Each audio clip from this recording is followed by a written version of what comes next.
नमस्कार, जय हिंद साथियों। आप सभी का मैं राजेश स्वागत करता हूं आपके अपने YouTube channel Rajesh sir GK के ऊपर। तो आज की अपनी इस क्लास के अंदर आप पढ़ेंगे टॉप 20 क्वेश्चन, और वो भी किस चीज़ के, स्टैटिक जीके के, ना। इतनी ठंड के अंदर आप लोग जो सभी बच्चे तैयारी कर रहे हैं अपने एग्जाम्स की, तो आप सभी जो हैं वो बधाई के पात्र हैं। सारे के सारे बच्चे, ना, ठंड बहुत है और ठंड में अपना ध्यान रखिए, पढ़ते रहिए आराम से घर के अंदर बैठकर, लाइब्रेरी में बैठकर, लेकिन अपने सेहत का भी सभी बच्चे ध्यान रखेंगे भाई। तो इसमें आज की क्लास के अंदर क्या रहने वाला है, स्टैटिक जीके के टॉप 20 क्वेश्चंस हैं। आपको क्लास स्टार्टिंग से लेकर लास्ट तक देखनी है और ये बताना है मुझे कि आपने इस क्लास के कितने क्वेश्चंस को ठीक किया है। अगर आप इस क्लास के 15 प्लस क्वेश्चन को ठीक कर जाते हैं तो आपकी तैयारी बहुत बढ़िया है और आपको जो है आपका सिलेक्शन जो है आपके बहुत नज़दीक है भैया आपका, ना। लेकिन इससे कम क्वेश्चन आप ठीक कर पाते हैं तो आपको और ज़्यादा मेहनत करने की ज़रूरत पड़ेगी। तो 20 क्वेश्चन रहेंगे, छोटी सी क्लास रहेगी हमारी। एक एक क्वेश्चन को बहुत अच्छे तरीके से आप पढ़ेंगे। तो बिना कोई टाइम गवाए आप इस क्लास को स्टार्ट करेंगे, लेकिन उससे पहले सभी बच्चों से रिक्वेस्ट है कि एक बार क्लास को ज़्यादा से ज़्यादा आप लोग शेयर जरूर कर देंगे भाई, है ना। जो बच्चे पहली बार क्लास को देख रहे हैं वो चैनल को सब्सक्राइब कर लेंगे, और आपको क्लास अच्छी लगे तो एक बार लाइक ज़रूर कर देना। बार बार मैं आपको ये चीज़ नहीं बोलूँगा क्लास के अंदर भाई। तो आपको देखो, आज की क्लास के अंदर टॉप 20 क्वेश्चन रहने वाले हैं हमारे। और आज की क्लास की खास बात यह कि सभी एग्जाम्स के लिए इंपॉर्टेंट होंगे, चाहे आप बिल्कुल लो लेवल के एग्जाम से लेकर बिल्कुल हाई लेवल का एग्जाम अगर आप दोगे तो सभी तरह के क्वेश्चन मैंने रखे हैं। इजी क्वेश्चंस भी हैं क्लास में और थोड़े बढ़िया लेवल के क्वेश्चंस भी आपके एग्जाम में इस आज की क्लास में आपको देखने को मिलेंगे।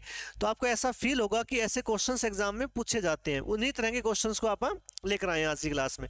चलो आप स्टार्ट करते हैं अपना पहला क्वेश्चन भी। आज की क्लास का पहला क्वेश्चन क्या पूछा है आपसे, देखो आपकी स्क्रीन के ऊपर आ जाएगा पहला क्वेश्चन। देखो हमसे क्या पूछा है, किस या किन वैज्ञानिकों ने, ना, किस या किन वैज्ञानिकों ने सापेक्षता का सिद्धांत प्रतिपादित किया था, ना। विच साइंटिस्ट या साइंटिस्ट जो है प्रोपाउंडेटेड द थ्योरी ऑफ रिलेटिविटी। तो ये थ्योरी ऑफ रिलेटिविटी जो है ये किससे संबंधित है वो आपको बताना है। पहला ऑप्शन क्या दे रखा है आपको, अल्बर्ट आइंस्टाइन, वाटसन और क्रिक, चार्ल्स डार्विन, जॉन डाल्टन। तो ध्यान रखना है आपको, इसके अंदर जो आपका आंसर होगा, सापेक्षता का जो सिद्धांत है वो किसके द्वारा प्रस्तुत किया गया है, अल्बर्ट आइंस्टीन के द्वारा ये सिद्धांत जो है ये प्रस्तुत किया गया था, ना। सापेक्षता का सिद्धांत ये आपने फिजिक्स के अंदर पढ़ा होगा इसके बारे में, तो ये आपको ध्यान रखना है। इसके अलावा चार्ल्स डार्विन को आप लोग सभी जानते होंगे भाई। चार्ल्स डार्विन से आपसे क्वेश्चन क्या बनता है, चार्ल्स डार्विन जो है इन्होंने एक बुक लिखी है जिसका नाम है on the origin of species. किताब का नाम ध्यान रखेंगे आप, on the origin of species, origin of species, है ना। काफी इंपॉर्टेंट क्वेश्चन है ये, मतलब क्वेश्चन क्या, ये बुक है जो एग्जाम में इससे क्वेश्चन पूछा जाता है। On the origin of species, है ना। स्पीसीज का मतलब होता है प्रजाति, प्रजातियों का उद्भव या प्रजातियों का उत्पन्न होना भाई, है ना। इन्हें अपनी इस किताब में चार्ल्स डार्विन ने ये बताया कि कैसे मनुष्य जो है वो क्रमिक रूप से विकसित होकर मानव के रूप में आया है भाई, ना। पहले आपको पता होगा कि डार्विन ने बताया था कि आप क्या थे, बंदर के रूप में थे, और धीरे धीरे एक स्टेप बाय स्टेप क्या हुआ, हमने विकास किया, चरणबद्ध तरीके से आप इस आधुनिक मानव के रूप में पहुंचे हैं भाई। वो अपनी किस किताब में बताया उन्होंने, on the origin of species के अंदर। जॉन डाल्टन को आप लोग जानते हो, डाल्टन की जो एटॉमिक थ्योरी है ना, एटॉमिक थ्योरी ऑफ डाल्टन, तो वो अणु से संबंधित जो थ्योरी है वो किसने दी है, डाल्टन ने दी है भैया। तो ये पहले क्वेश्चन का राइट आंसर रहेगा अल्बर्ट आइंस्टीन। इससे क्वेश्चन और आपसे एग्जाम में पूछता है, भारत का आइंस्टीन किसे कहा जाता है, ना। क्वेश्चन आ जाए आपके पेपर में, भारत का आइंस्टीन। तो बताओ सारे बच्चे कमेंट करके, भारत का आइंस्टीन कौन होगा, भारत का आइंस्टीन किसे कहा जाता है। भारत का आइंस्टीन कहा जाता है नागार्जुन को भाई, नागार्जुन को कहा जाता है। तो ये नागार्जुन से ध्यान रखेंगे आप, इन्होंने क्या किया था, इन्होंने माध्यमिक सूत्र की खोज की थी भाई। नागार्जुन जो है इन्होंने माध्यमिक सूत्र की खोज की थी। ये जो है आप पढ़ रहे हो, सापेक्षता का सिद्धांत जो होता है ये is equal to MC square, है ना। फिजिक्स के अंदर जो आप लोग पढ़ते हैं उसी को बोलते हैं ये। चलो अगले क्वेश्चन की ओर चलते हैं भाई। पहले क्वेश्चन का आंसर हमने पढ़ लिया, दूसरा देखो भाई। अभी दूसरा बहुत बढ़िया क्वेश्चन है स्पोर्ट्स से आपसे भैया। क्वेश्चन क्या पूछा है आपसे, क्वेश्चन पूछा है 1985 में द्रोणाचार्य पुरस्कार के प्रथम प्राप्तकर्ता कौन थे, ना। द्रोणाचार्य पुरस्कार जो है इसका संबंध किससे है, तो पहली बात तो आप ध्यान रखेंगे इसका संबंध है खेल प्रशिक्षक या कोच से भाई। जो खेलों के जो कोच होते हैं उन कोच को या प्रशिक्षक जिसको बोल देते हैं, खिलाड़ियों को जो प्रशिक्षण देते हैं उनको क्या बोलते हैं यहाँ पर, प्रशिक्षक। तो खेलों के जो प्रशिक्षक होते हैं, कोच होते हैं, उनको दिया जाता है और भारत में दिया जाने वाला ये सबसे बड़ा पुरस्कार है, कोच को जो दिया जाता है। इसकी शुरुआत कब से होती है, 1985 से होती है। अब क्वेश्चन ये बनता है कि ये पहली बार पुरस्कार जो है वो किसे दिया गया था। आपको दे रखा है OM नाम्बियार, ओम प्रकाश भारद्वाज, भालचंद्र भास्कर भागवत, और एक ऑप्शन है उपरोक्त सभी। तो ध्यान रखना है प्यारे बच्चों, 1985 के अंदर जब इस पुरस्कार की शुरुआत की गई थी तो इन तीनों लोगों को ही ये पुरस्कार दिया गया था ना। चौथा ऑप्शन आपको नहीं दिख रहा, थोड़ा छोटा कर देता हूँ मैं इसको, मैं थोड़ा जूम ज्यादा हो गया, ये अब दिख जाएगा, ये उपरोक्त सभी हो जाएगा ना। तो इसका राइट आंसर जो रहेगा वो क्या रहेगा, ऑल ऑफ द अबोव, मतलब उपरोक्त सभी जो है, इन तीनों लोगों को 1985 में जो है वो द्रोणाचार्य पुरस्कार से सम्मानित किया गया था। ये जो ध्यान रखना है, ओम नाम्बियार जो है भाई, ये किस खेल से संबंधित है, किस खोल के कोच थे ये, एथलेटिक्स के, एथलेटिक्स। और आप ध्यान रखेंगे इसके अंदर ओम प्रकाश भारद्वाज जो है भैया, भारद्वाज जी जो है ये किस चीज से संबंधित थे, ये बॉक्सिंग से, ये बॉक्सिंग के कोच थे भाई। और भालचंद्र भास्कर भागवत जो है ये आप ध्यान रखेंगे, ये किससे संबंधित थे, ये रेसलिंग, कुश्ती से कोच थे, कुश्ती के कोच हुआ करते थे, इनको सबसे पहले ये पुरस्कार दिया गया। तो नाम्बियार एथलेटिक्स से थे, ध्यान रखेंगे आप। भारद्वाज जो है OP भारद्वाज, ये किससे थे, बॉक्सिंग से। और ये भालचंद्र भास्कर भागवत जो है ये कुश्ती के कोच हुआ करते थे, इन तीनों को पुरस्कार दिया गया। द्रोणाचार्य पुरस्कार से एक बात और ध्यान रखेंगे आप, द्रोणाचार्य पुरस्कार जो इसमें जो लाइफ टाइम के अचीवमेंट जो होती है भाई, उसके लिए पुरस्कार राशि मिलती है 15 लाख रुपए। और जो नॉर्मल कैटेगरी में लाइफ टाइम के अलावा कितनी पुरस्कार राशि मिलती है, 10 लाख रुपए ये पुरस्कार राशि के रूप में दिया जाता है कोच को। एक और ध्यान रखेंगे आप, हंसा शर्मा, हंसा शर्मा नाम ध्यान रखना। हंसा शर्मा जो है ये पहली महिला थी जिसको द्रोणाचार्य पुरस्कार से सम्मानित किया गया था सन 2000 के अंदर। और ये हंसा शर्मा है, ध्यान रखना, ये वेट लिफ्टिंग की कोच थी। सन 2000 में क्या हुआ था, भारत को ओलंपिक के अंदर पहला पदक मिला था जो महिला ने जीता था, ना आपको सबको नाम बताओ, कर्णम मल्लेश्वरी। वेट लिफ्टिंग में सन 2000 में पहला ओलंपिक मेडल आया था उनका, ब्रॉन्ज मेडल। हंसा शर्मा को भी सन 2000 में वेट लिफ्टिंग के अंदर ही क्या किया गया था, द्रोणाचार्य पुरस्कार से सम्मानित किया गया। हंसा शर्मा ध्यान रखेंगे आप, ठीक है। तो ये चीजें आप लोगों को ध्यान रखनी है द्रोणाचार्य पुरस्कार से। आप लोग मुझे बताओ, अगर जो बच्चे क्लास देख रहे हैं भाई, कि इस साल 2024 के अंदर भी 5 कोचों को जो है द्रोणाचार्य पुरस्कार दिया गया था, अभी घोषणा की है, तो वो आप मुझे बता सकते हो कौन कौन है जिनको ये पुरस्कार देने की घोषणा की गई है 2024 के अंदर, है ना। और अपनी तैयारी करते रहें, डरने की जरूरत नहीं है ना। स्टैटिक जीके को आप कर लेंगे क्लास के अंदर, है ना। स्टैटिक जीके की आप प्रैक्टिस करते रहें, डेली आपकी क्लास होती रहेगी बेटा, डेली क्लास होगी। कोशिश करेंगे हर रोज आपको स्टैटिक जीके के 20 क्वेश्चन जो इंपॉर्टेंट है वो करवाएं। बस आपका काम है क्लास को शेयर करना, चैनल को सब्सक्राइब करना, ताकि मुझे भी मोटिवेशन मिलता रहे आप लोगों के साथ साथ में। तो चलो अगला क्वेश्चन क्या पूछा है, देखो बहुत ही इंपॉर्टेंट क्वेश्चन और काफी बार आपको एग्जाम में देखने को मिलता है कि poverty and un British rule India के लेखक निम्न में से कौन है। एक बुक है the poverty and un British rule in India, इसके लेखक आपसे पूछा है कौन है। पहला ऑप्शन दे रखा है रविंद्रनाथ टैगोर, दादा भाई नारोजी, महात्मा गांधी या जवाहरलाल नेहरू। बताओ शाबाश सारे बच्चे, क्या इसका राइट आंसर रहेगा। तो राइट आंसर रहेगा इसका दादा भाई नारोजी। क्या रहेगा, दादा भाई नारोजी में। दादा भाई नारोजी से आपको दो बात ध्यान रखनी है। एक तो दादा भाई नारोजी को भारत का वयोवृद्ध पुरुष कहा जाता है भाई, भारत का वयोवृद्ध पुरुष, grand old man of India, Bharat का वयोवृद्ध पुरुष। इसके अलावा दादा भाई नारोजी से आप ध्यान रखेंगे, ये कांग्रेस पार्टी के दूसरे अध्यक्ष थे ना, 1986 के अंदर कांग्रेस पार्टी के अध्यक्ष बने हुए है। इसके अलावा पहले पारसी अध्यक्ष थे ना, पारसी समुदाय से संबंधित थे दादा भाई नारोजी जो है वो। अच्छा, इंग्लैंड की संसद के सदस्य बनने वाले पहले भारतीय भी कौन थे, दादा भाई नारोजी थे। ये चीजें दादा भाई नारोजी से ध्यान रखनी है। भारत की प्रति व्यक्ति आय की गणना जो है वो भी सबसे पहले किसने की थी, दादा भाई नारोजी ने की थी। अपनी जो ये किताब है इनकी, the poverty and un British rule in India, इस पुस्तक में कौन सा सिद्धांत दिया इन्होंने, इस किताब में दादा भाई नारोजी ने धन निष्कासन का सिद्धांत प्रस्तुत किया है भाई, धन निष्कासन। धन निष्कासन का मतलब वेल्थ ड्रेनेज। इन्होंने इस किताब के अंदर ये बताया कि कैसे जो है अंग्रेज भारत के अंदर से धन को निकाल निकाल कर इंग्लैंड भेज रहे हैं, कैसी नीतियां बना रहे हैं, कैसी योजनाएं बना रहे हैं जिससे भारत का जो धन है वो भारत से निकलकर भारत से बाहर जा रहा है। ये दादा भाई नारोजी ने अपनी इस किताब के अंदर बताया भाई। अच्छा, रविंद्रनाथ टैगोर ने कौन सी किताब लिखी है? बताओ शाबाश, रविंद्रनाथ टैगोर की किताब का नाम क्या है? तो आप कहोगे सर इनकी किताब है गीतांजलि, है ना, काफी फेमस जो है। कई किताबें हैं लेकिन जो फेमस है वो है गीतांजलि। गीतांजलि के लिए क्या हुआ था, इनको 1913 के अंदर 1913 में नोबेल पुरस्कार भी दिया गया था। तो ये रविंद्रनाथ टैगोर पहले एशियाई व्यक्ति थे जिनको नोबेल पुरस्कार से सम्मानित किया गया। अपने भारत के भी पहले हो जाएंगे और एशिया के भी क्या थे, ये पहले व्यक्ति थे, ध्यान रख लेना इस चीज का। अच्छा, इसके अलावा महात्मा गांधी की जो आत्मकथा है भाई, इसका नाम क्या है? महात्मा गांधी की आत्मकथा का नाम है माई एक्सपेरिमेंट।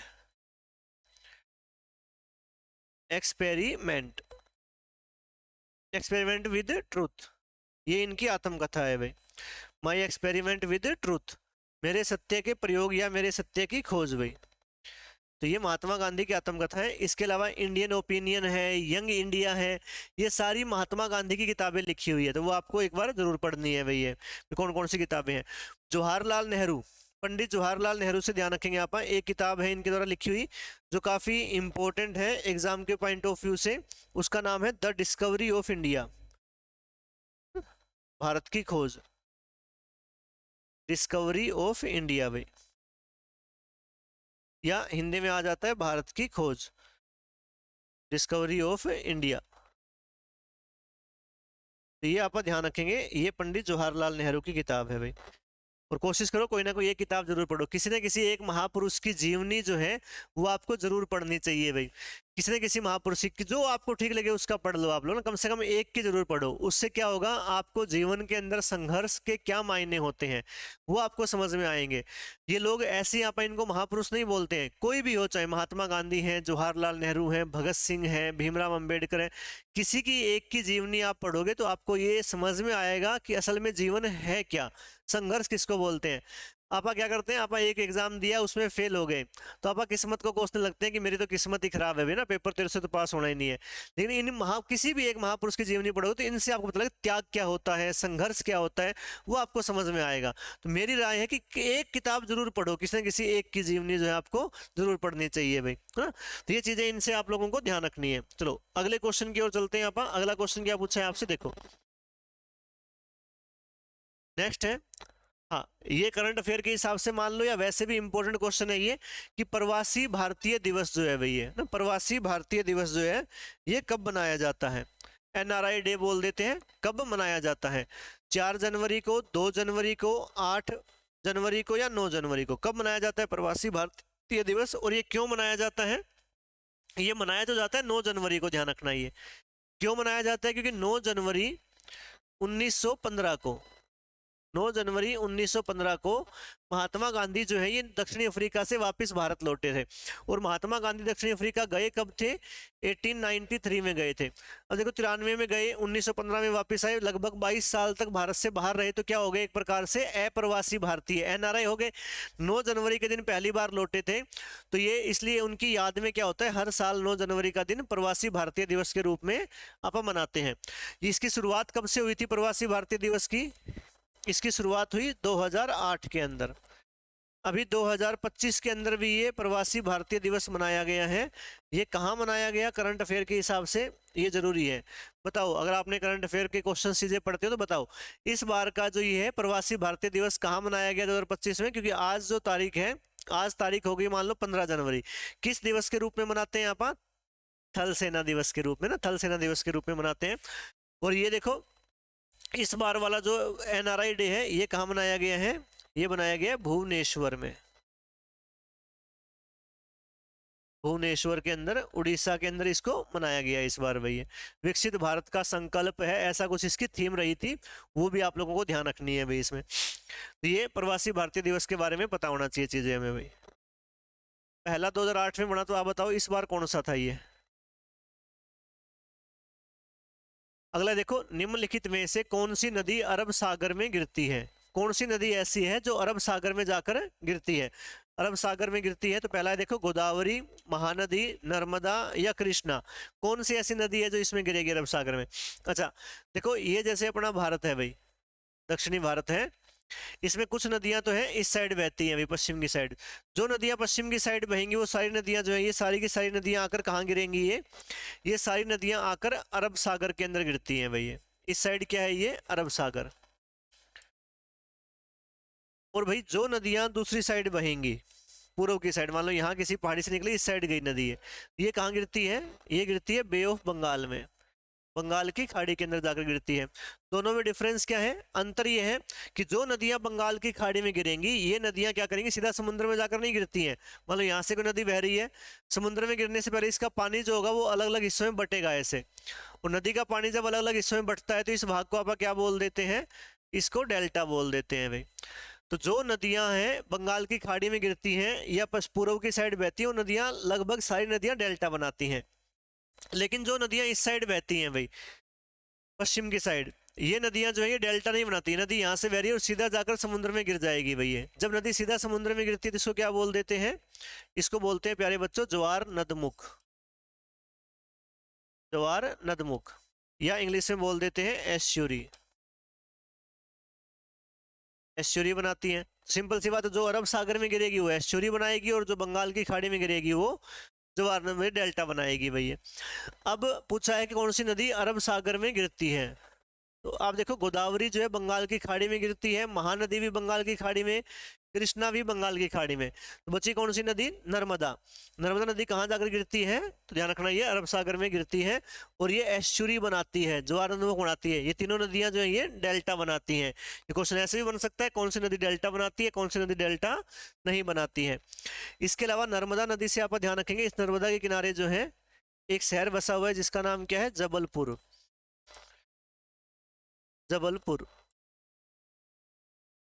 मध्य प्रदेश के अंदर नर्मदा के किनारे है। सरदार सरोवर बांध भी किस नदी के ऊपर बना हुआ है? नर्मदा नदी के ऊपर बना हुआ है। वो आप कभी नदी के चैप्टर में डिस्कस करेंगे, एक क्लास लेकर आएंगे जिसमें सारे क्वेश्चंस अपने नदियों के रहेंगे भाई, ठीक है। चलो, गोदावरी के किनारे कौन सा है? नासिक। महानदी के ऊपर एक बांध बना हुआ है जिसका नाम है हीराकुंड बांध, है ना, उड़ीसा के अंदर संबलपुर नामक जगह पर। विश्व का सबसे लंबा बांध है भाई वो ना, वो आप आगे डिस्कस करेंगे कभी ना कभी। चलो अगला क्वेश्चन देखो, एक और नदी से ही जुड़ा हुआ क्वेश्चन है आपके लिए। क्या पूछा है? तेलंगाना की राजधानी किस नदी के किनारे स्थित है? इसमें देखो क्या है, एक ही पर्सन के अंदर क्या है, दो क्वेश्चन छुपे हुए हैं ना, एक ही स्टेटमेंट के अंदर दो क्वेश्चन छुपे हुए हैं। एक तो तेलंगाना की राजधानी कौन सी है, पहले वो पता होगा तभी तो नदी बता पाएंगे नदी कौन सी है। तेलंगाना की राजधानी कौन सी है? हैदराबाद। हैदराबाद किस नदी किनारे है? मूसी नदी के किनारे है, ध्यान रखेंगे आप। मूसी रिवर जो है ये इसके किनारे हैदराबाद स्थित है। गोदावरी नदी किनारे कौन सा शहर है? नासिक, महाराष्ट्र का नासिक। इस नासिक से ही इसका उद्गम होता है, नासिक के समीप में। अच्छा, महानदी किनारे कौन सा शहर है? कटक। कटक है, संबलपुर है, ये महानदी किनारे है। कावेरी से ध्यान रखें, कावेरी जो है दक्षिण भारत की एकमात्र नदी है जो पूरे वर्ष बहती है, अभी 12 के 12 महीने बहती है। और दक्षिण भारत की कोई नदी ऐसी नहीं है कि जो पूरे साल बहती हो भाई, ठीक है। चलो अगले क्वेश्चन की ओर चलते हैं। अगला क्वेश्चन क्या पूछा है देखो, अगला है किस शहर को स्पेस सिटी के नाम से जाना जाता है? स्पेस का मतलब क्या होता है? अंतरिक्ष का शहर भाई। हिंदी में क्या बोल देते हैं? अंतरिक्ष का शहर, री आएगा, अंतरिक्ष का शहर भाई। या ऐसे लिखा भी आ सकता है पेपर में, स्पेस सिटी। कौन से शहर को कहा जाता है? पुणे को कहा जाता है, बेंगलुरु को, मैंगलोर को, या मैसूर को? कौन सा शहर स्पेस सिटी के नाम से जाना जाता है? आसान सा क्वेश्चन है। कौन सा शहर जानते हैं आप? बेंगलुरु भाई ना। बेंगलुरु जो है ये कर्नाटक की राजधानी है, स्पेस सिटी के नाम से फेमस शहर है, अंतरिक्ष का शहर। और बेंगलुरु को क्या बोल देते हैं आप? इसको विज्ञान नगरी के नाम से भी जाना जाता है ना। बेंगलुरु को विज्ञान नगरी के नाम से भी जाना जाता है। इसके अलावा बेंगलुरु को क्या कहा जाता है? इसे इसे भारत की सिलिकॉन वैली भी बोल देते हैं प्यारे बच्चों। भारत की सिलिकॉन वैली। विश्व की सिलिकॉन वैली तो है कैलिफोर्निया, अमेरिका में, और भारत की जो सिलिकॉन वैली है ये है बेंगलुरु। इसके अलावा इसे अंतरिक्ष का शहर भी बोल देते हैं भाई। सिलिकॉन क्या होता है? ये कंप्यूटर की जो आईसी चिप बनी होती है वो सिलिकॉन की बनी होती है। और भारत में जो अधिकतर कंप्यूटर के उद्योग हैं वो बेंगलुरु के अंदर, और विश्व में है कैलिफोर्निया, अमेरिका में, ध्यान रखेंगे आप सिलिकॉन वैली। बेंगलुरु से एक बात और ध्यान रखनी है, अपना जो इसरो है भाई, Indian space research organisation, ISRO का हेड क्वार्टर भाई, इसरो का मुख्यालय भी आपसे पूछे तो कहाँ पर बताओगे आप लोग? बेंगलुरु के अंदर है ये ना, ये चीजें ध्यान रखनी है। इसरो की वजह से क्या बोल देते हैं इसे? अंतरिक्ष का शहर बोलते हैं। इसरो की स्थापना कब हुई थी? 1969 के अंदर, यहाँ पर बेंगलुरु के अंदर इसकी स्थापना की गई। ये चीजें बेंगलुरु से ध्यान रखोगे आप लोग। चलो अगले क्वेश्चन की ओर बढ़ते हैं। साथ के साथ अपने आंसर पहले सोच लिया करो क्वेश्चन पढ़ते भी ना, कि आपका आंसर क्या है, फिर बताना मुझे कितने ठीक हुए कितने नहीं भाई। चलो अगला क्वेश्चन आ गया, दिख रहा है ना अभी? हाँ, बताओ भारत का सबसे बड़ा राष्ट्रीय उद्यान कौन सा है ना? Which is the largest national park in India. Bharat का सबसे बड़ा राष्ट्रीय उद्यान आपको बताना है कौन सा होगा। पहला है हेमिस राष्ट्रीय उद्यान, पंचमढ़ी राष्ट्रीय उद्यान, मानस राष्ट्रीय उद्यान, वन विहार राष्ट्रीय उद्यान। तो आप ध्यान रखेंगे भारत का सबसे बड़ा क्षेत्रफल के अनुसार जो राष्ट्रीय उद्यान है उसका नाम क्या है? इसका नाम है Hemis national park. Hemis national park जो है ये भारत का सबसे बड़ा नेशनल पार्क, ध्यान रखेंगे। और ये है कहाँ पर? तो आप कहोगे सर ये लद्दाख के अंदर है। हेमिस नेशनल पार्क जो है ये लद्दाख में स्थित है। इसके अलावा पंचमढ़ी जो है, ये पंचमढ़ी कहाँ पर है? ये मध्य प्रदेश में है। मानस बताओ गुरुजी कहाँ पर है? तो मानस है प्यारे बच्चों ये असम में। असम में तो हमने एक और भी सुन रखा है गुरुजी, हाँ एक और भी है जो काफी फेमस है, उसका नाम क्या है? कांजीरंगा ना, एग्जाम में ज्यादा आता है कांजीरंगा नेशनल पार्क। तो कांजीरंगा जो नेशनल पार्क है, ये कांजीरंगा नेशनल पार्क भी कहाँ पर है? असम में। और कांजीरंगा नेशनल पार्क जो है ये एक सींग वाले गैंडों के लिए फेमस है। कितने सींग है? एक सींग। एक सींग वाले गैंडे जो हैं, अगर ये आपसे पूछे ये कहाँ पाए जाते हैं, तो कांजीरंगा के अंदर पाए जाते हैं। वन बिहार में बिहार का नाम आया हुआ है, तो ये बिहार के अंदर पाया जाएगा। भारत का सबसे छोटा नेशनल पार्क कौन सा है? तो सबसे छोटा नेशनल पार्क आप बताओगे south button. South button national park ये कहाँ है गुरुजी? तो ये है अंडमान और निकोबार के अंदर, बताओगे क्षेत्रफल में सबसे छोटा नेशनल पार्क है। अच्छा, भारत का सबसे पहला नेशनल पार्क या सबसे पुराना नेशनल पार्क कौन सा है? तो वो है रामगंगा नेशनल पार्क भाई। वर्तमान में इसका नाम क्या है? Ramganga national park. पहले इसको क्या बोलते थे? पहले इसको बोलते थे Jim Corbett national park. Jim Corbett का ही नया नाम क्या कर दिया गया है? रामगंगा। जिम कॉर्बेट से पहले इसका नाम क्या होता था? पहले होता था हेली नेशनल पार्क। इसके तीन नाम है भाई। वर्तमान में इसको क्या बोलते हैं? Ramganga national park. पहले क्या था? Jim Corbett. और सबसे पुराना नाम क्या था इसका? Heli national park. और ये कौन से राज्य में है? ये है उत्तराखंड में। जिम कॉर्बेट ध्यान रखना उत्तराखंड के अंदर है ये। और ये इसकी स्थापना कब हुई थी? 1936 के अंदर इसकी स्थापना हुई थी। तो ये ध्यान रखेंगे आप जिम कॉर्बेट से, कि भारत का पहला राष्ट्रीय पार्क था भैया ना। बाकी राष्ट्रीय पार्क और भी है अपने देश के अंदर, वो आप आगे कभी डिस्कस करेंगे ना, ऐसे क्वेश्चंस में आते रहेंगे जो मेन मेन है वो। चलो आगे देखो, अगला जो क्वेश्चन है आपके लिए, अगला है कि भारत में बाघों का प्रथम राष्ट्रीय आंकलन किस वर्ष में किया गया था? भाई ये कब आंकलन किया गया था कि भारत में कितने बाघ हैं? बाघों की जनगणना बोल सकते हैं एक प्रकार से ना। बाघों को कब गिना गया था भारत के अंदर? 2010 में, 2014 में, 6 में या 2 में? पहली बात मैं आपको बता दूं कि बाघों की जो गणना होती है भाई, वो हर क्या होती है? 2 साल के बाद होती है। हर 2 साल के बाद गणना की जाएगी कि भारत में कितने बाघ हैं। तो ये बताओ आप लोग, पहली जनगणना कब हुई थी इनकी? पहली जो हुई थी वो हुई थी 2006 के अंदर। हर 4 साल के बाद होती है। पहली बार कब हुई थी? 2006 में। फिर कब हुई? 2010 में। फिर 2014, 2018, और उसके बाद आखिरी जो हुई थी वो 2022 के अंदर हुई थी। इस 22 की गणना में कितने थे? 3682 बाघ भारत में माने जाते हैं भाई। और सबसे ज्यादा जो बाघ पाए जाते हैं वो मध्य प्रदेश के अंदर पाए जाते हैं। इसीलिए मध्य प्रदेश को क्या कहा जाता है? बाघ राज्य कहा जाता है, भारत का टाइगर स्टेट कहा जाता है भाई।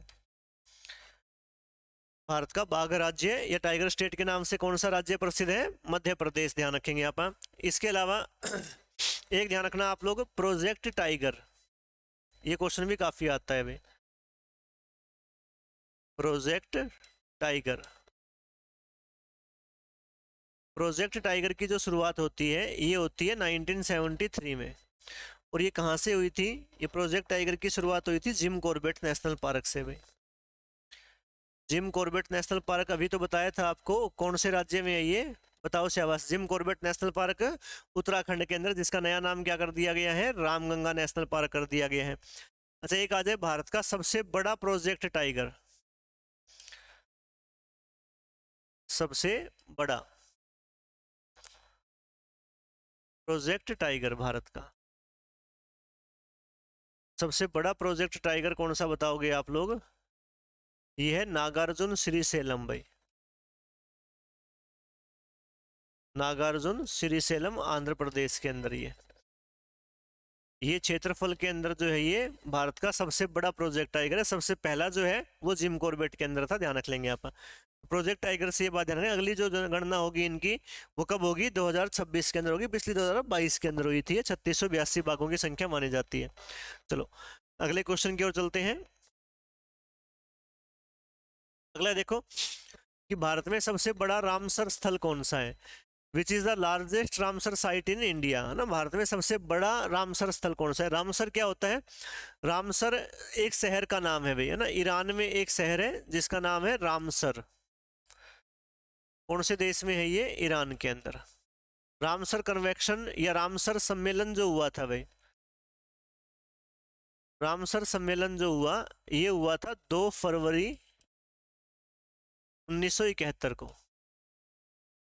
इस रामसर सम्मेलन में ईरान में क्या किया गया था? ईरान में विश्व के अंदर जो वेटलैंड्स हैं, आर्द्र भूमि जो होती है, जो पशु पक्षियों के प्राकृतिक निवास स्थान के रूप में भी होते हैं, उनको सुरक्षित करने के लिए एक संधि हुई कई देशों के बीच में रामसर के अंदर भाई, इसलिए इसको रामसर सम्मेलन बोल देते हैं।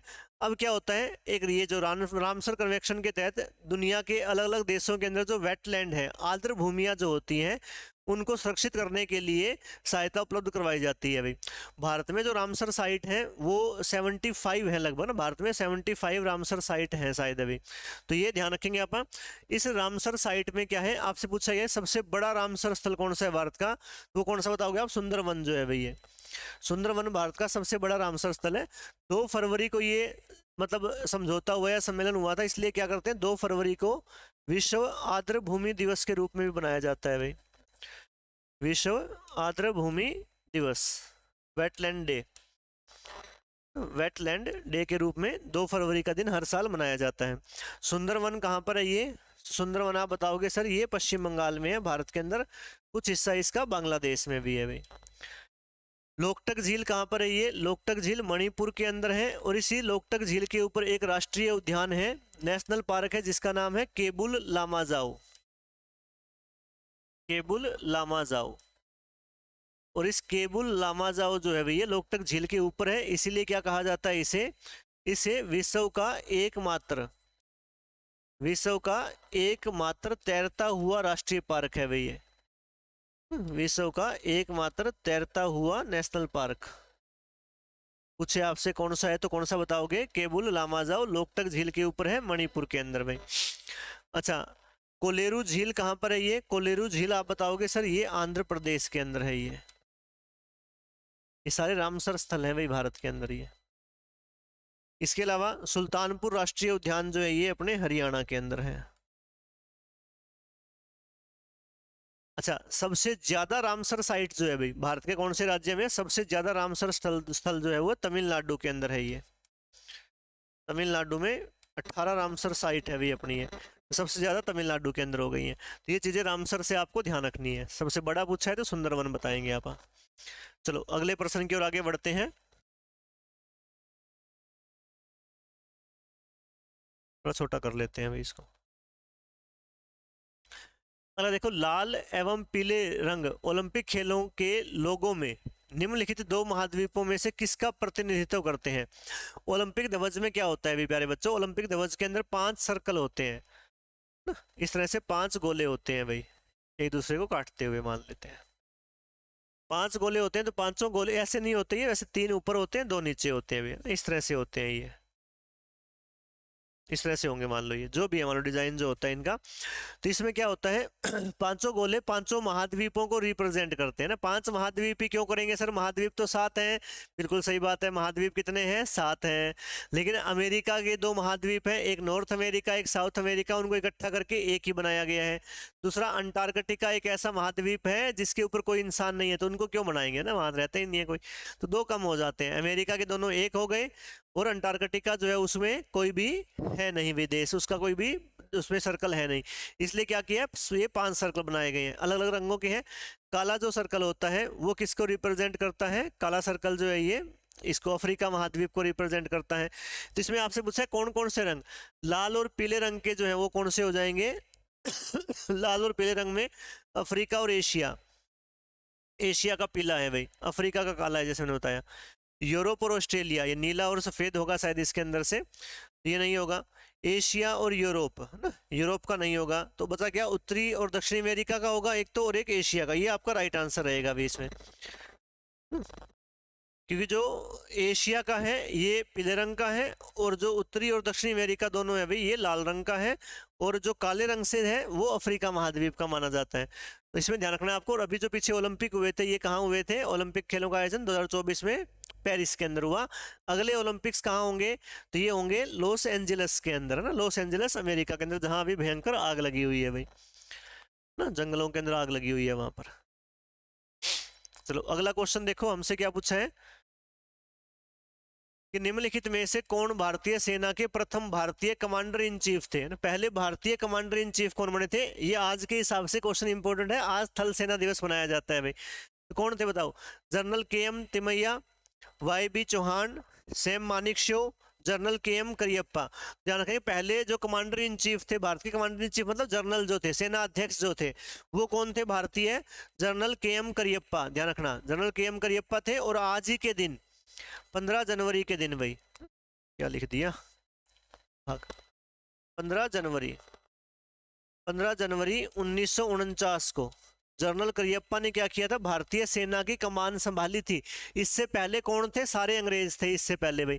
अब ये पहले भारतीय थे जनरल करियप्पा, जिन्होंने 15 जनवरी 1949 को भारतीय सेना के जनरल बने थे, कमांडर इन चीफ बने थे। तो उसी के रिस्पेक्ट में आज का दिन जो है वो 15 जनवरी का दिन थल सेना दिवस के रूप में मनाया जाता है ना, याद रखोगे, भूलना नहीं है, थल सेना दिवस अपना 15 जनवरी।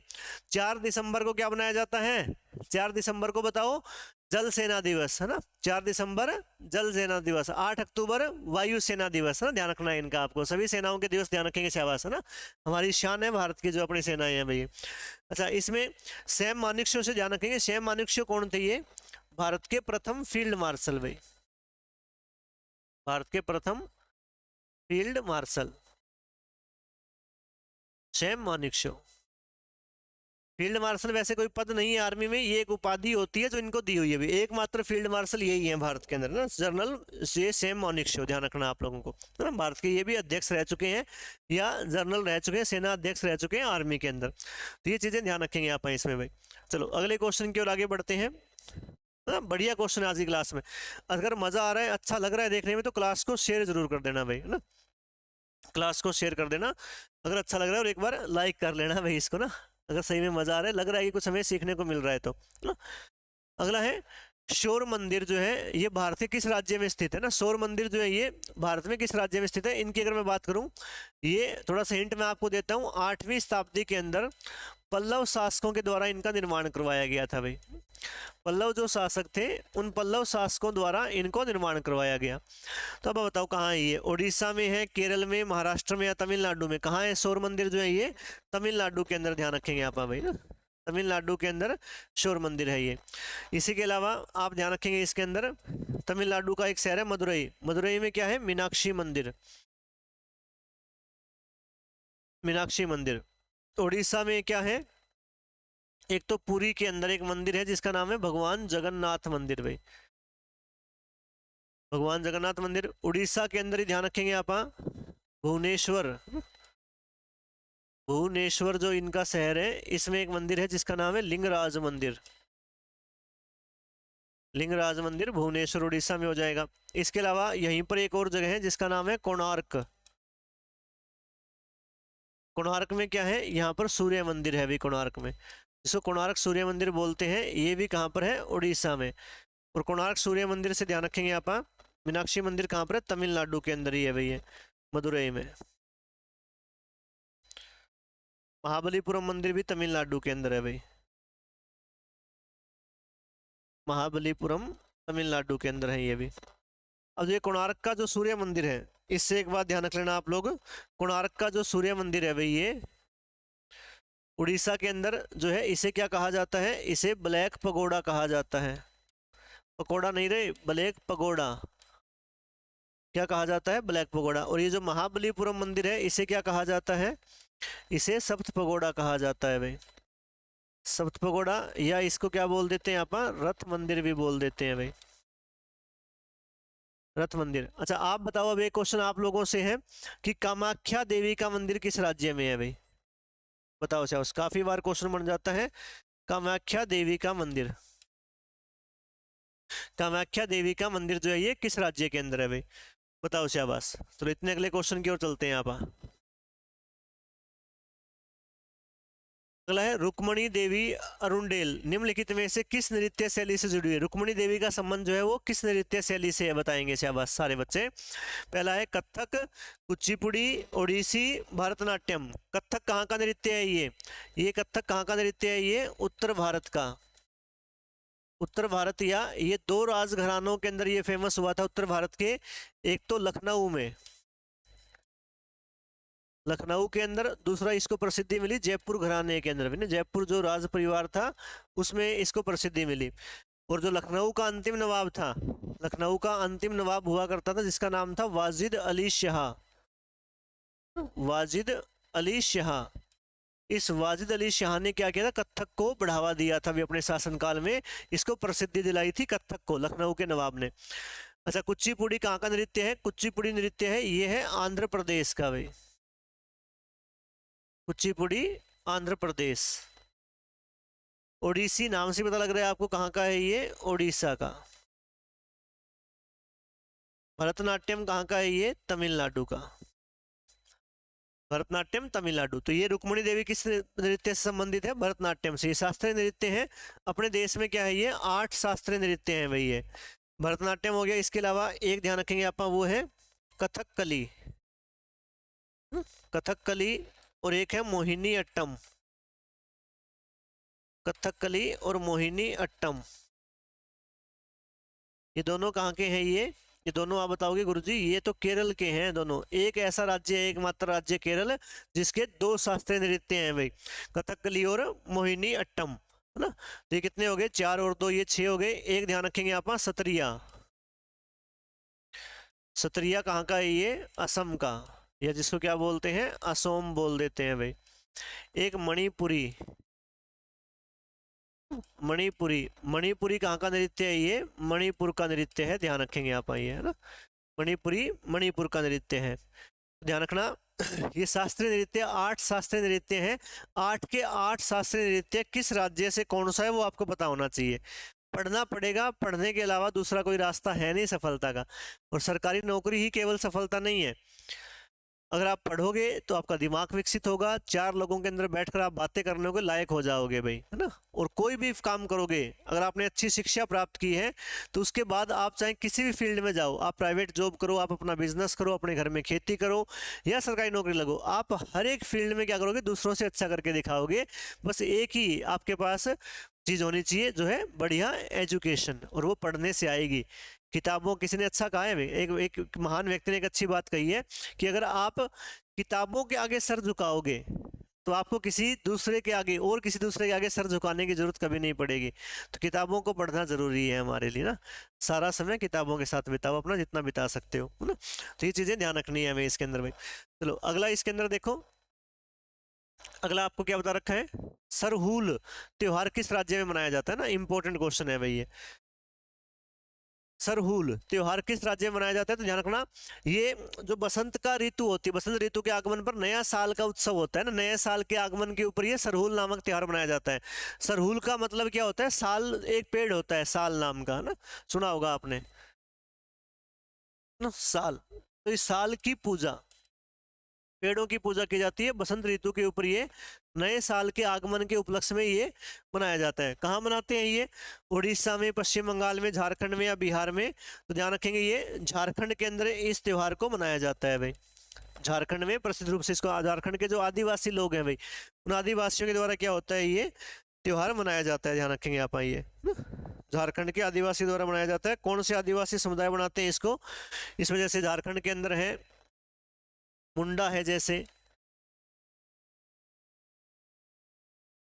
उराव, उराव आदिवासी जनजाति है, मान लो एक ये हो जनजाति के जो लोग हैं भाई, ये क्या करते हैं, ये मुंडा, उराव, हो, इन आदिवासी लोगों के द्वारा ये त्योहार ज्यादा मनाया जाता है। वैसे संथाल भी एक जनजाति है जो झारखंड से संबंधित है, वो चीजें ध्यान रखनी है अपने को भैया। तो सरहुल इंपॉर्टेंट है ये आगे आने वाले एग्जाम्स के लिए, ध्यान रखना। एसएससी जीडी वगैरह के एग्जाम होने वाले, तो कहीं ना कहीं आपको क्वेश्चन जरूर देखने को मिल सकता है जो नृत्य है या त्योहार है इनसे भाई ना। इसलिए आप डेली क्लास के अंदर कोई ना कोई नृत्य या कोई ना कोई त्योहार है उनको आप डिस्कस किया करेंगे भाई अपनी क्लास के अंदर। तो सरहुल ध्यान रखना, ये बनाया क्यों जाता है, जैसे मैंने बताया, ये नए साल के आगमन पर भाई, है ना, नए साल के आगमन पर, या क्वेश्चन में मिल जाए बसंत ऋतु पर भाई, है ना। बसंत ऋतु जब शुरू होती है उस समय इसको सेलिब्रेट किया जाता है। ठीक है, चलो अगले क्वेश्चन की ओर आगे बढ़ते हैं भाई। अगला है देखो कि महाराष्ट्र और कर्नाटक में पश्चिमी घाटों को निम्नलिखित में से किस नाम से जाना जाता है ना। वेस्टर्न घाट और जो ये कर्नाटक और महाराष्ट्र में, इनको किस नाम से जाना जाता है, ये आपसे पूछा है। पहला ऑप्शन है विंध्याचल, सह्याद्री, अरावली, अनामलाई पहाड़ियां। किस नाम से इसको जानते हैं, बताओ शाबाश। थोड़ा सा ऊपर करेंगे इसको, हाँ ये ठीक है। तो बताओ इसमें देखो, पश्चिमी घाट को और किस नाम से जानते हैं, सह्याद्री के नाम से इनको जाना जाता है भाई। ये है क्या, पश्चिमी घाट जो है ये अपना जो दक्षिणी भारत है भाई, इस दक्षिणी भारत में क्या है, अपने दो घाट बनते हैं। यहाँ ऊपर गुजरात से लेकर नीचे तमिलनाडु तक, यहाँ बिल्कुल अपने समुद्र के तट से थोड़ी दूर अंदर की तरफ ये पहाड़ियाँ ऐसे फैली हुई हैं भाई। इन पहाड़ियों को क्या बोलते हैं आप, पश्चिमी घाट की पहाड़ियाँ। ठीक है, ऐसी ही पहाड़ियाँ कहाँ पर है, ये पूर्व की तरफ है भाई, इस साइड ऐसे।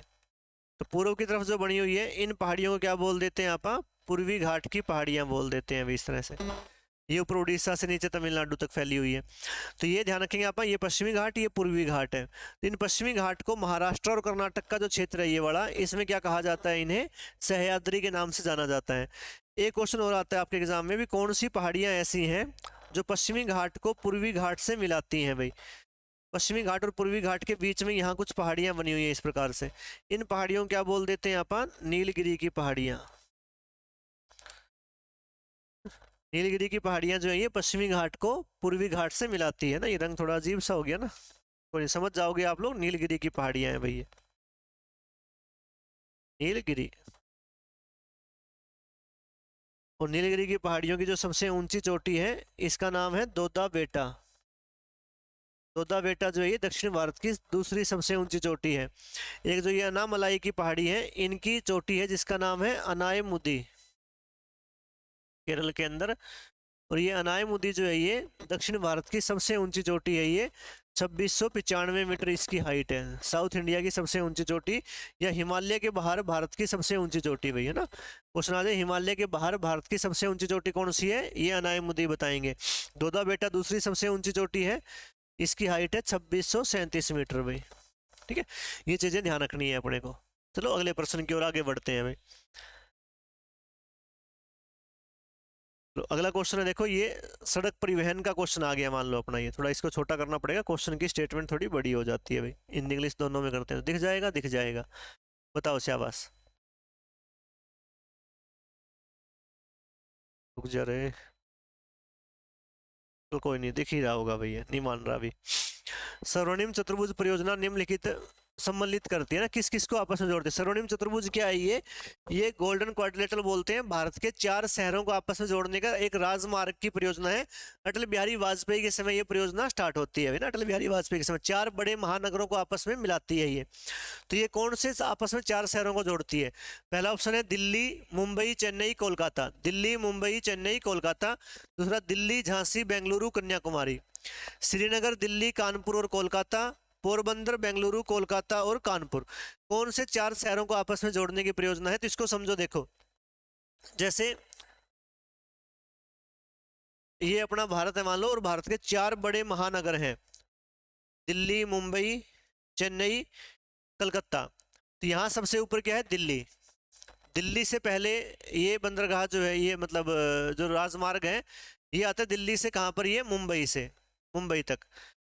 दिल्ली से मुंबई जो हाईवे आता है, ये एक हो गया मान लो हाईवे। दूसरा इसमें ध्यान रखेंगे, एक हाईवे जाता है अपना मुंबई से, यहाँ से बेंगलुरु होते हुए चेन्नई पहुंच जाता है, तमिलनाडु में आ गया मान लो यहाँ पर, ये तमिलनाडु में। तो यहाँ पर तो क्या है, दिल्ली, यहाँ मुंबई, यहाँ चेन्नई। इसके बाद एक हाईवे और बना रखा है हमने, बिल्कुल समुद्र के पास से गुजरता हुआ यहाँ से, और ये आगे आ जाता है यहाँ पश्चिम बंगाल की राजधानी कोलकाता के अंदर, भाई यहाँ पर ये। तो ये कोलकाता है मान लो यहाँ। कोलकाता से फिर बाद में एक हाईवे निकलता है, और ये कोलकाता वाला हाईवे जो है ये जाता है यहाँ से दिल्ली को जोड़ता है आपस में। इस तरह से आप देखोगे क्या हो जाएगा, चारों महानगरों को आपस में मिलाने की ये परियोजना है। इसी को क्या बोलते हैं आप, स्वर्णिम चतुर्भुज की परियोजना बोलते हैं। ये अटल बिहारी वाजपेयी के समय शुरू होती है भाई ये। तो दिल्ली से जो मुंबई हाईवे आता है भाई ये है अपना NH48। NH48, ये भी क्या है, NH48। ये पूरा NH48 है यहाँ से यहाँ तक भाई है। ये जो आता है चेन्नई से कोलकाता जो जाता है, ये है NH16 भाई। और ये वाला जो है कलकत्ता से दिल्ली, ये 2 हाईवे को मिलकर बनता है, 2 नेशनल हाईवे हैं। एक तो 19 और कुछ टुकड़ा आता है इसमें बीच में 44 का। तो ये NH19 और NH44 का आ जाता है थोड़ा सा हिस्सा बीच में। NH44 वैसे भारत का सबसे लंबा हाईवे है। यहाँ से ऐसे जो हाईवे ये गुजरता है, कश्मीर से लेकर कन्याकुमारी तक जाता है भाई। ये भारत का सबसे लंबा नेशनल हाईवे NH44 आ जाता है, इसको कट करते हुए जो गुजरता है भाई यहाँ से वो। तो इस तरह से इसी को बोलते हैं आप स्वर्णिम चतुर्भुज की परियोजना। ध्यान रख लेना इसका भाई, है ना। समझ में आ गया होगा, ठीक है। चलो अगले क्वेश्चन की ओर आगे बढ़ते हैं भाई। अगला है, विश्व का पहला सौर ऊर्जा चालित संगठन मतलब हवाई अड्डा कहाँ पर स्थित है। विश्व का पहला है अपने आप में, ये 100% सौर ऊर्जा से चलता है। ये कोचीन है, बेंगलुरु है, चेन्नई है या मुंबई है। सौर ऊर्जा से ध्यान रखेंगे, विश्व का जो सौर ऊर्जा संगठन का जो मुख्यालय है वो अपने भारत के अंदर है, गुरुग्राम में, हरियाणा में ही है वे अपने। और विश्व का सबसे बड़ा सोलर एनर्जी पार्क जो है वो भी राजस्थान के अंदर लगा हुआ है, ध्यान रखना। अभी गुजरात के अंदर भी लगा है एक सोलर एनर्जी पार्क जो है ये। और राजस्थान के अंदर जो है बाड़मेर में, बाड़मेर नहीं सॉरी, जोधपुर के अंदर है बाड़ला, जोधपुर के अंदर बाड़ला है, वो सबसे बड़ा सौर ऊर्जा पार्क माना जाता है भाई ये, है ना। तो इसमें भारत का कौन सा एयरपोर्ट है जो सौर ऊर्जा से चलता है, तो है कोचीन एयरपोर्ट भाई। कोचीन हवाई अड्डा जो है विश्व का अपने आप में पहला है ये, जो पूरी तरह से सौर ऊर्जा से चलने वाला हवाई अड्डा है भाई, ठीक है। चलो नेक्स्ट क्वेश्चन की ओर आगे बढ़ते हैं। आगे है, राजस्थान में रावत भाटा परमाणु ऊर्जा संयंत्र किस देश के सहयोग से स्थापित किया गया था। तो यहाँ एक क्वेश्चन तो यही बनता है, भारत का रावत भाटा परमाणु ऊर्जा संयंत्र जो है ये कहाँ पर है। रावत भाटा परमाणु ऊर्जा संयंत्र जो है ये राजस्थान में है। किस देश के सहयोग से लगाया गया था, रूस के सहयोग से, जापान, जर्मनी या कनाडा। तो इसमें अपना साथ किसने दिया था, कनाडा ने, है ना। कनाडा के सहयोग से इसको स्थापित किया गया था। और एक ध्यान रखेंगे आप, भारत का पहला परमाणु ऊर्जा संयंत्र भाई, पहला परमाणु ऊर्जा संयंत्र, पहला परमाणु ऊर्जा संयंत्र जो था इसका नाम है तारापुर परमाणु ऊर्जा संयंत्र भाई, तारापुर में। और तारापुर कहाँ पर है, ये महाराष्ट्र में, महाराष्ट्र में है। इसकी स्थापना हुई थी 1969 में। किस देश के सहयोग से, यूएस से, अमेरिका के सहयोग से इसको लगाया गया था।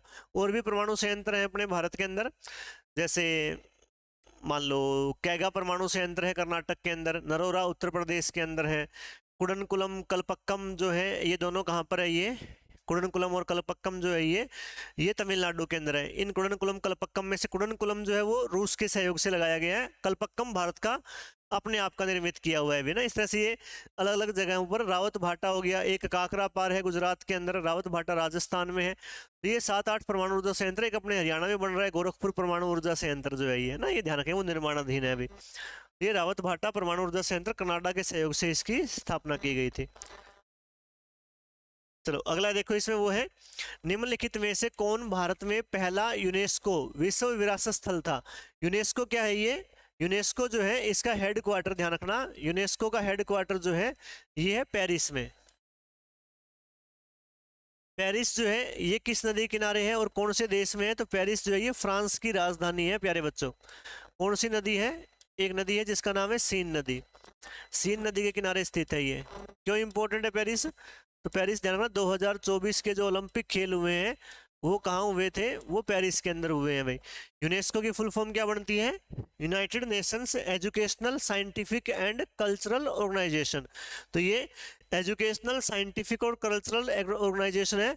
ये दुनिया के अंदर क्या करती है? अलग अलग शहरों को अपनी एक लिस्ट बनाती है जिसको बोलते हैं आप विश्व धरोहर की सूची, वर्ल्ड हेरिटेज साइट। और उन सूची के अंदर जो शहर शामिल हो जाता है भाई उस सूची में, उसको विकसित करने के लिए, उसके रख रखाव के लिए यूनेस्को जो है उस देश की सहायता करता है। क्वेश्चन ये है कि भारत का पहला यूनेस्को में शामिल शहर कौन सा था, स्थान कौन सा था?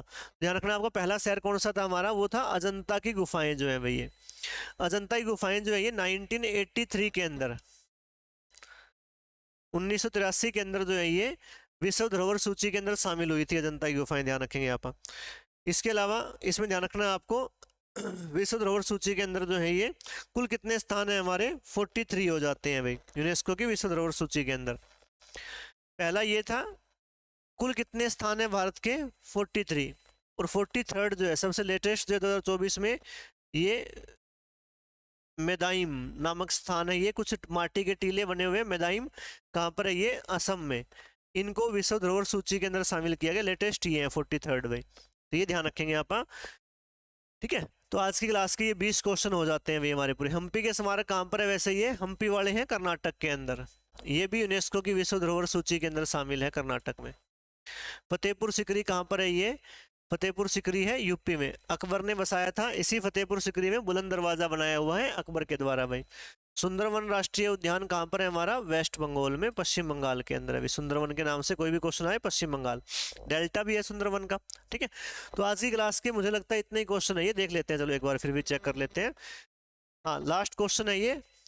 तो ये जो जिन बच्चों ने सारी क्लास लगाई है कमेंट करके एक बार बताएंगे मुझे कि आपके कितने क्वेश्चंस ठीक हुए हैं अभी इस क्लास के अंदर। मिलते हैं आप अपनी अगली क्लास में और भी बेहतरीन क्वेश्चंस के साथ, ठीक है। पढ़ते रहिए, खुश रहिए, मुस्कुराते रहिए भी सारे बच्चे। जय Hind, tata, bye bye, good night भाई।